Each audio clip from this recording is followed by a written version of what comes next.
کہتے ہیں حسن دیکھنے والی آنکھ میں ہوتا ہے۔ کوئی منظر، کوئی گزرتا لمحہ آپ کے ذہن پر کیا نقش چھوڑ جائے، اس بارے میں کچھ کہنا ممکن نہیں، لیکن جن مناظر اور خوبصورتیوں کے بارے میں اپنے پرائے سب کی رائے ایک ہی ہو، اس قدرتی حسن سے انکار ممکن نہیں۔ اور ہمارے لیے یہ بات باعث فخر ہے کہ جس سوہنی دھرتی کے ہم باسی ہیں، اسے اپنے تو کیا غیر بھی حسن بے مثال کہتے ہیں۔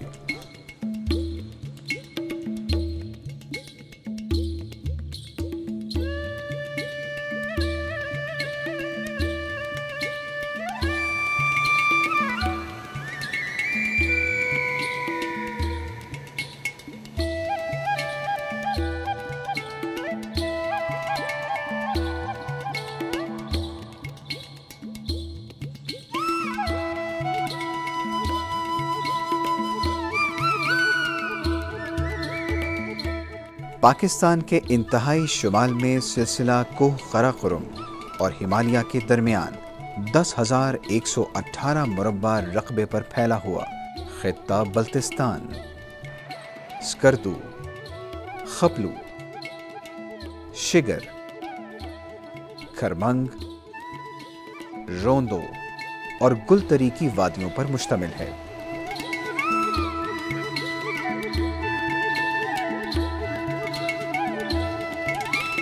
بلتستان سطح سمندر سے 7,500 سے 8,500 فٹ کی بلندیوں پر واقع ہے۔ یہاں کی آب و ہوا سرد اور خشک ہے۔ بالائی علاقوں میں سردی کے موسم میں 3 سے 7 فٹ تک، جبکہ پہاڑوں پر 15 سے 20 فٹ تک برف پڑتی ہے۔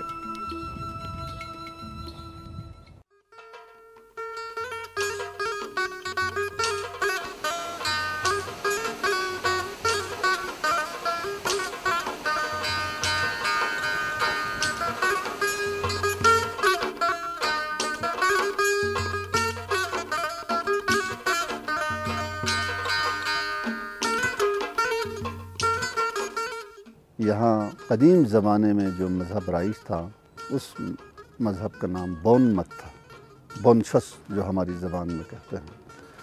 یہ اسی خطے میں پیدا ہوئی ہے، تبت سے لے کر گلگت تک، اور اسی خطے میں یہ ختم ہو گئی، اور اس وقت کہا جاتا ہے کہ لہسا میں محدود پیمانے پر یہ مذہب رائج ہے۔ اس کے بعد کم و بیش 125 قبل مسیح میں یہاں شمالی ہندوستان کی طرف سے بدھزم کی تبلیغ شروع ہو گئی، اور یہ پورا خطہ پھر بدھ مت کے دائرے میں آیا اور بدھزم کا بڑا فروغ حاصل ہوا، تبت سے لے کر گلگت اور پھر آگے سوات تک یہ پورا خطہ بدھزم کے لپیٹ میں آیا۔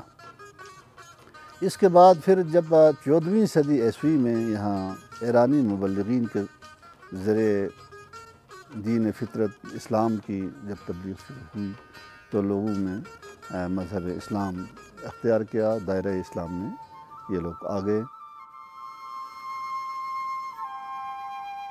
جس خطے کو آج کل بلتستان کہا جاتا ہے، تاریخ میں بلتی اور تبت خرد جیسے مختلف ناموں سے موسوم رہا۔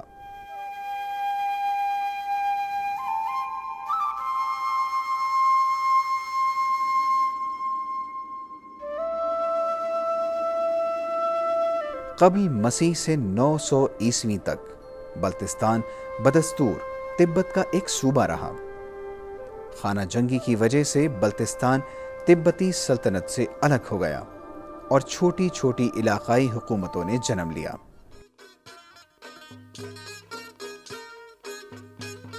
ان وادیوں میں مختلف خاندانوں کی حکومت رہی ہے۔ مقپن خاندان، اس کے بعد امچ خاندان، اور اس کے بعد یبگو خاندانوں کی یہاں کم و بیش 1200 عیسوی سے لے کر 1840 تک ان کی حکومت رہی۔ تو 1840 میں ڈوگرا مہاراجہ گلاب سنگھ کی فوج نے یہاں اپنا تسلط جمایا، اور اس کے بعد سے پھر جو مقامی حکومتیں تھیں ان کی حکومت ختم ہو گئی۔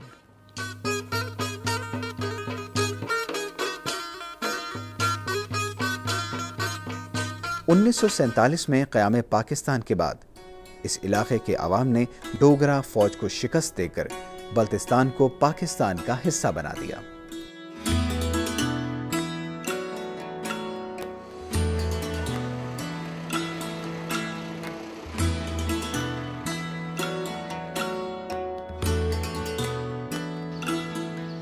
انتظامی لحاظ سے بلتستان 2 اضلاع سکردو اور گانچے پر مشتمل ہے۔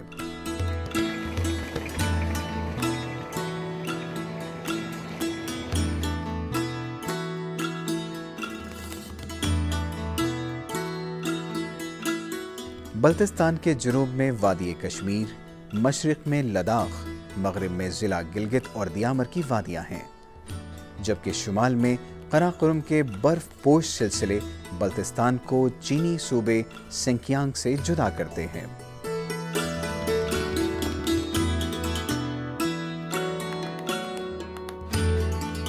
گلگت سکردو روڈ بلتستان کو ملک کے دوسرے علاقوں سے ملاتی ہے۔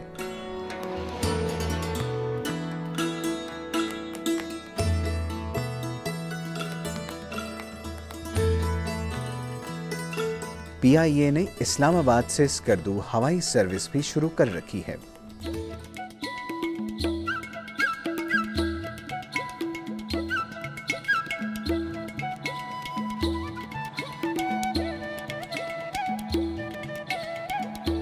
بلتستان مناظر قدرت اور حسن فطرت سے مالا مال ہے۔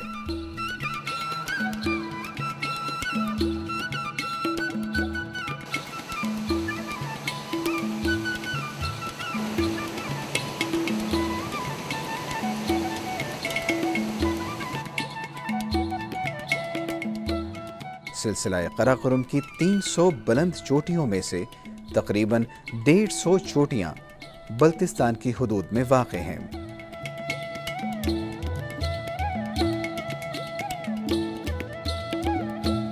دنیا کی دوسری بلند ترین چوٹی K2 جس کی بلندی 8611 میٹر ہے۔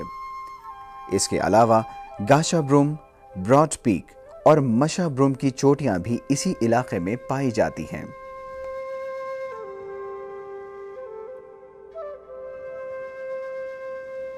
یہ قراقرم کے پہاڑ ہے، ان میں 8000 میٹر پیکس ہیں، جس میں مشہور K2 ہے، براڈ پیک ہے، گاشبروم 1 ہے، گاشبروم 2 ہے۔ یہ 8000 میٹر سے اوپر دنیا میں 8000 میٹر پیکس ہے، ان سے 4 بلتستان میں ہیں، 1 گلگت میں ہے، ننگا پروت۔ نارتھ پول کے بعد دنیا میں سب سے زیادہ گلیشیئرز بلتستان میں پائے جاتے ہیں، جن میں عالمی شہرت کا حامل سیاچن گلیشیئر بھی شامل ہے۔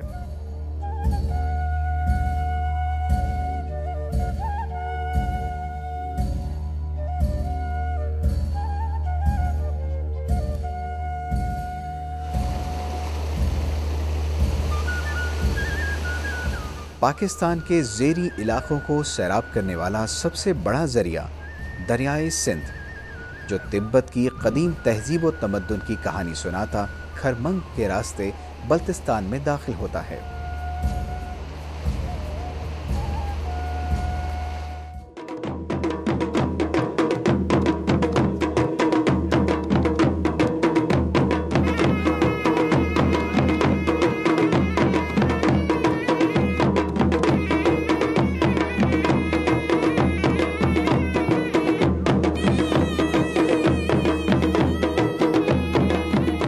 بلتستان ثقافتی و تہذیبی اعتبار سے شاندار ماضی کا حامل رہا ہے۔